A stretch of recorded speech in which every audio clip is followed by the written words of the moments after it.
And here we go. The Steelers back up on the clock here to start the 6th round. They're taking a defensive end or a defensive tackle, whatever you think he is. He can play a bunch of different positions along the D-line, especially in a 3-4 defense. But Logan Lee is on his way to the Pittsburgh Steelers with the 178th pick of the 2024 NFL Draft. Now in this video, we're going to break down everything you need to know about Logan Lee, who he is, what he has to the team, and why I think he could be a solid pickup here for the Pittsburgh Steelers. However, before we get into the video, do me a big favor, hit the like button just so we can get this video out to more Steelers fans, but also subscribe if you're new.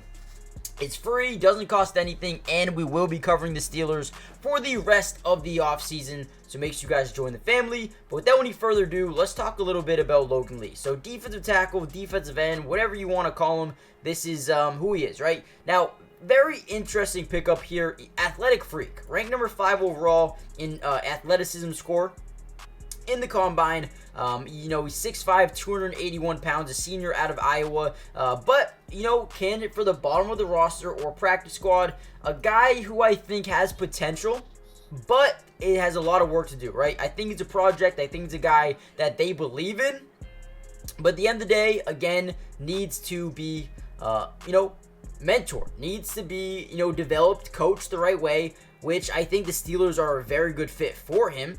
Now, they said projected, free agent, maybe round 7, goes in round 6. Now, durable 3-year starter as an undersized defensive tackle, which is why I think the Steelers move him at defensive end. Lee has the size and length of a 5 technique, but might not possess enough twitch and power to control blockers from that spot. He's got good strength, but needs time to ramp it up. I think he's a guy that, could be practice squad, could take some time for him to develop, but I think the thing is, he's a hard worker.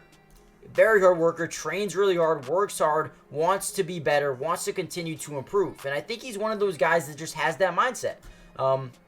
He's got enough shed strength to match up at 3 or 4 end in the pros. Upper body power. He's capable of slipping around blocks. Rush shows life when he's working towards the opposite gap. I think this guy is interesting. Not the best, talent in the world, but at the same time, I think he's got some good guys to learn from, right? Look at the depth chart here. You got Keanu Benton, the former 2nd-round pick, Cam Hayward, T.J. Watt, Montravius Adams, Dean Lowry coming over from Minnesota. I think he's got some guys to learn from, which I think could, kickstart his growth here in Pittsburgh. So with that being said, I don't mind this pickup at all with Logan Lee. I think they could have waited a little bit here, but at the end of the day, I think he's got potential. I think it might take a little bit, but I like the player overall. Let me know what you guys think, and I'll see you in the next video. Peace.